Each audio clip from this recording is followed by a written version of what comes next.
nous avons le droit d'invoquer Dieu dans nos situations difficiles. Connais-toi, tu dois savoir qui tu es. Dieu ne te répond pas parce qu'il a pitié, c'est dire ah, qu'est-ce que je peux faire, je n'ai rien. Non, je suis un enfant de Dieu. C'est lui qui est en moi, qui vit en moi. Le même esprit qui était en Jésus. Il crie en moi, Abba, Abba. J'ai en moi la nature de Dieu. Quand je crie El Shaddai, il me répond. Est-ce que tu connais tes droits? Celui qui connaît ses droits reçoit d'autres types d'exaucement. Tu as envie de dire, vraiment, lui il est audacieux, hein? Dis-moi, non, je dis à Dieu, Seigneur, on va faire, ça va se vivre comme ça, et ça s'est fait comme ça. Il connaît ses droits. Ce n'est pas qu'il prie plus que toi, il le sait seulement qu'il a le droit de demander ça comme ça. Je me rappelle une fois, j'étais en train de prier pour l'église et tout, sur ce que Dieu attendait de nous, pour les rencontres de prière. Et j'étais en train de prier. On priait avec les ouvriers. Et pendant que je priais, j'ai entendu un chant et je me suis éloigné. Je conduisais la prière moi-même. Je me suis éloigné. J'ai pris un moment de chanter avec les anges. Parce que vous savez, si vous ne répétez pas avec eux, quand ils finissent de chanter, ils éteignent les matériels. C'est tout, c'est fini. Donc si tu n'as pas enregistré, quand tu chantes, il faut répéter avec eux quand tu les entends chanter. Donc j'ai répété.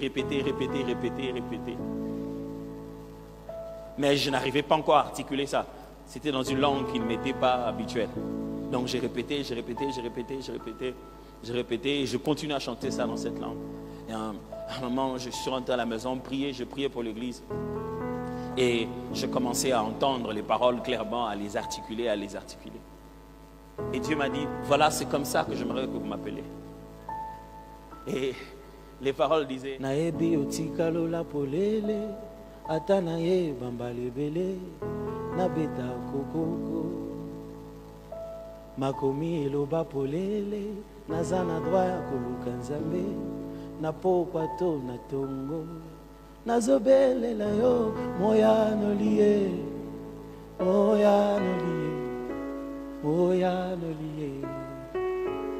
il m'a appris mes droits. Il dit, tu peux venir quand tu veux. Dès que tu es à la porte, tout le monde sait que c'est toi. Tu n'as pas besoin d'audience, tu vis ici. Quand tu arrives, les portes s'ouvrent. Ils savent que tu es la raison du prix précieux payé à la croix de Golgotha.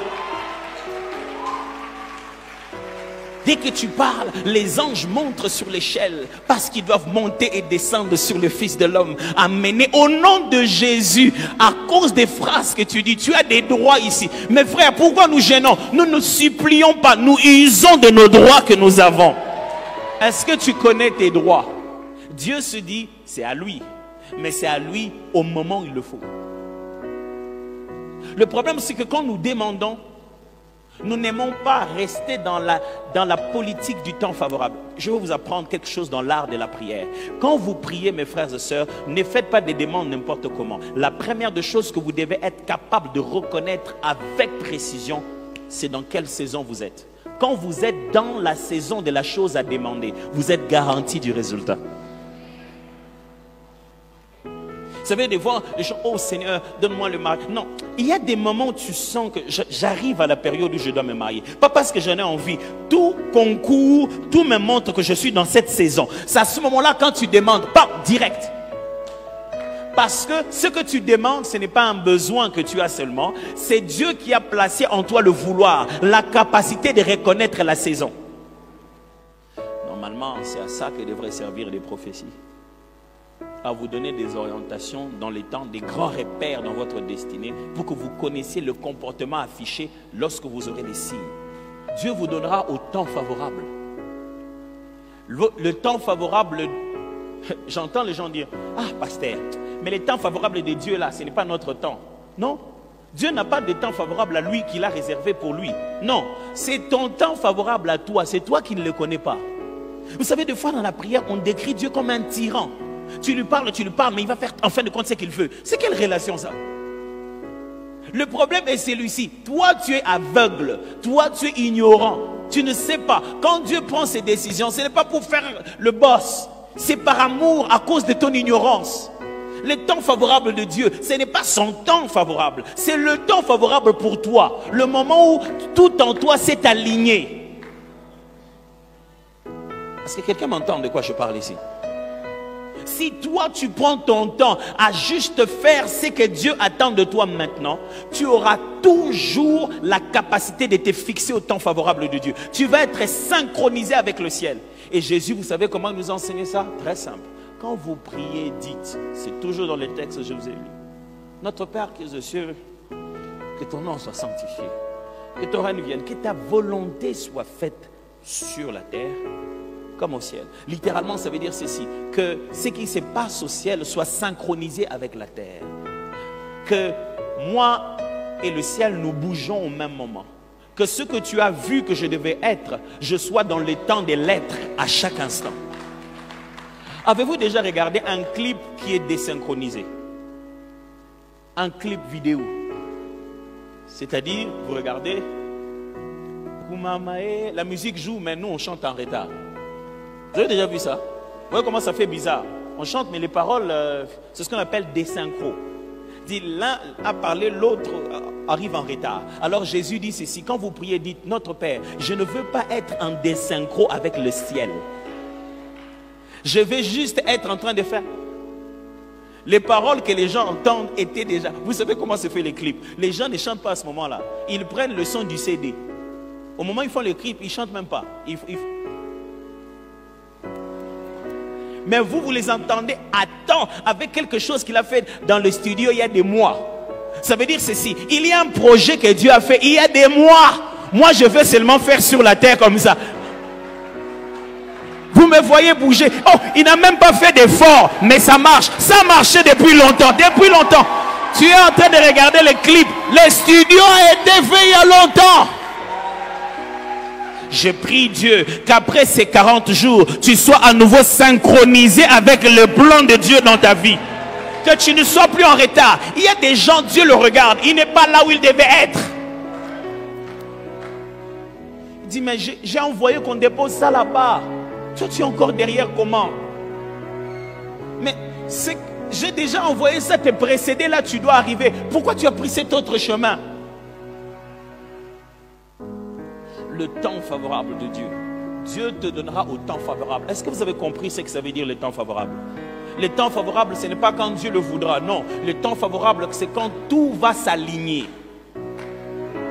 Je suis sûr que vous êtes familier avec ces deux termes que les prédicateurs aiment bien insister sur la langue grecque en matière de description de temps. Le kairos et le chronos. Le chronos veut dire le temps, le chrono, le temps normal qui avance d'après nos minutes et nos calculs. Et le kairos, c'est le temps opportun, le moment M, le moment accompli, ce qu'on appelle le temps favorable, le moment où la chose devait se faire. Le texte que nous venons de lire de Luc, je n'ai pas changé de texte, je suis toujours dedans. La Bible dit, s'il vient voir son ami, il dit, si son ami se lève pour lui donner, et qu'il ne lui donne pas parce que c'est son ami, il le lui donnerait à cause de son importunité. Littéralement, vous voyez là-bas, c'est comme si on a dit, il va lui donner parce qu'il a importuné, il a énervé. Et une bonne version que j'aime bien, là, toujours en anglais, la New English Translation. Et on dit en anglais, shameful audacity. C'est en lingala que tu as ces choses-là, parce que c'est les Quinois qui sont comme ça. Azanga Soni. Il dit ceci. C'est une forme d'audacité sans honte. Il dit, il ne lui donnera pas parce qu'il est seulement son ami. C'est parce qu'il ne s'est même pas gêné. Il est venu comme ça. Il est courageux. Il est vraiment courageux de venir réveiller les gens la nuit comme ça. Quel courage! Il va lui donner, non pas parce qu'ils sont des amis, mais parce qu'il s'est dit, franchement, Dieu a courageux. Hein? C'est ce que la Bible dit. Et c'est la même idée qu'il y a avec le juge unique. La femme là vient tous les jours. Il sait que le juge est puissant. Il sait que le juge peut faire ce qu'il veut. Mais tous les jours, il vient l'importuner. Et vous savez ce que le juge dit? Le juge dit, je dois régler l'affaire de cette femme pour qu'elle arrête de m'importuner. C'est le même terme. Qu'est-ce que Jésus nous enseigne? Jésus nous enseigne d'importuner Dieu. Ça signifie quoi? Ça signifie que Jésus nous enseigne, quand on vient chez Dieu, ça dépend de à quel point nous sommes audacieux dans notre relation.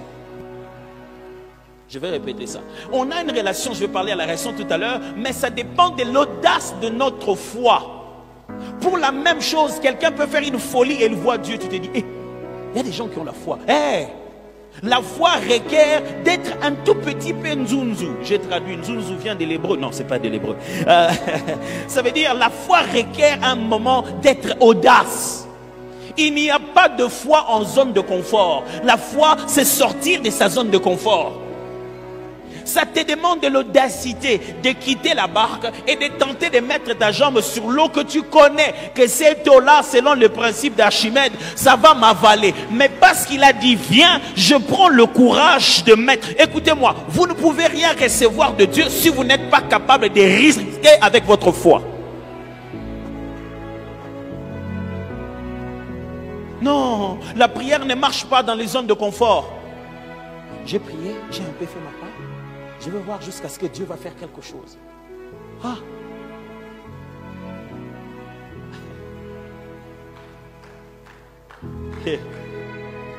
C'est encore les choses qui arrivent, surtout dans l'exercice des dons spirituels. Les gens, au lieu d'exercer le don, ils prient. Ils vont, je prie pour vous, en rentrant à la maison, Dieu peut faire des choses. Pourquoi il peut pas faire ça maintenant? C'est toi qui ne veux pas mettre de l'audace à ta foi. Tu veux rester dans le confortable. Si ça marche, ça marche. Et j'ai la rambadie. La réputation peut être... Vous savez, la foi audacieuse ne s'oblige pas. Elle ne s'enseigne pas. Beaucoup de fois à l'église, on a commis d'erreurs parce qu'on a tellement enseigné clairement comment exécuter la foi audacieuse qu'elle a cessé d'être de l'audace. Elle est devenue du conformisme. J'explique. On a tellement expliqué aux gens que, écoutez, mon frère, ma soeur, si tu as foi, tu sais que tu vas avoir un enfant, va déjà, achète déjà les couches, prépare-toi. C'est de l'enseignement, c'est pas mal. On t'apprend comment mettre de l'audace à ta foi. Mais quand tu as entendu ça, tu commences à entendre ça comme un ordre. Du coup, ce n'est plus l'audace de ta foi. C'est le conformisme à ton enseignement. Mais la foi audacieuse dans la Bible a indiqué à chaque personne une chose différente de l'autre. Les gens de foi dont Jésus s'est étonné dans la Bible, il y en a trois. Il y a la foi de la syrophénicienne. Jésus était du côté la sidonienne plutôt. Oui, syrophénicienne, oui. Jésus était de ce côté-là et une femme vient lui dire, Jésus, écoute, mon enfant malade, guéri. Il dit, non, non, non, je suis venu que pour les brebis perdues d'Israël. Elle insiste encore, dit, ah maman, vous savez, hein, elle n'a pas juste demandé une fois, elle a insisté. Et elle est audacieuse, elle insiste. Jésus dit, on ne donne pas la nourriture des enfants aux chiens. Écoutez l'audace. Toi, aujourd'hui, au Congo, avec l'internet, je t'ai dit cette phrase. Je suis sur YouTube. Les pasteurs impolis qui font souffrir les membres à cause de leur onction, Jésus doit vraiment revenir. Et ça commence avec toi dans la vidéo que vous allez suivre maintenant. Je suis sûr que vous tous vous appréciez beaucoup cet homme de Dieu, mais les choses qu'il a fait, nous ne jugeons pas, vous-même regardez. Mais le titre n'a pas jugé.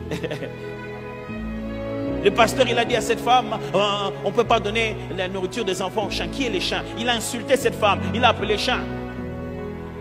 Écoutez ce que la femme dit. Il dit, les chiens, eh bien, ils mangent même ce qui tombe de la table. Jésus regarde et dit, tiens. Comment elle a capté ça? La foi réelle, c'est de visualiser les choses comme Dieu le voit. Écoutez-moi, la vraie foi n'est pas aveugle. La foi réelle voit avec les yeux de l'esprit, pas avec les yeux de la réalité. Elle voit une chose que les yeux physiques ne voient pas. Parce que la Bible dit dans Hébreux chapitre 11, verset 1. Or, la foi est une ferme assurance de choses qu'on espère, une démonstration de celles qu'on ne voit pas. Je vous donne une très belle traduction qui dit ceci. Or, la foi est une main qui entre dans l'invisible pour en faire sortir des choses qu'on n'a pas encore vues avec nos yeux. Jésus regarde et dit, tcha. Cette femme est entrée dans l'image que je lui ai donnée. Elle sait trouver un avantage. La femme dit ceci, oh, les pains, si c'est la même substance que les enfants mangent, même quand cette substance-là est tombée, ça peut toujours être bénéfique pour moi. Jésus dit non, non, non, non, non, non, non. C'est fort, va, attends, c'est bon, vas-y. Un autre homme, c'était un centenier. Il fait appel, Jésus, ah, ici j'ai des serviteurs malades et tout ça. Jésus veut venir, il dit, hey, faites dire à Jésus qu'il ne vienne pas ici. Pourquoi? Moi, vous savez, moi, j'ai des gens qui obéissent à mes paroles. J'obéis aussi à des autres supérieurs. Lui, s'il dit de là où il est, la maladie va lui obéir. Jésus dit, je n'ai jamais vu une telle foi en Israël. Pourquoi? Il a visualisé, il a vu quelque chose. Il s'est vu, il dit, moi je suis général des hommes. Lui il est général des maladies, général des démons, général de tout. Moi si je parle et ça arrive, à combien plus forte raison lui qui règne que par sa parole. Il n'a pas besoin de distance. S'il parle là-bas, moi j'ai déjà reçu ici. Quelle audacité! Tu es venu me faire appeler et tu me demandes de m'arrêter encore en route. Troisième forme de foi, d'audacité, c'est celle que je vous ai parlé tout à l'heure. Cette femme voit Jésus dans la foule, tout le monde est en train de presser Jésus dans la foule. Elle reste avec elle-même et se dit, ok, je pense que si je touche seulement son vêtement, je serai guéri.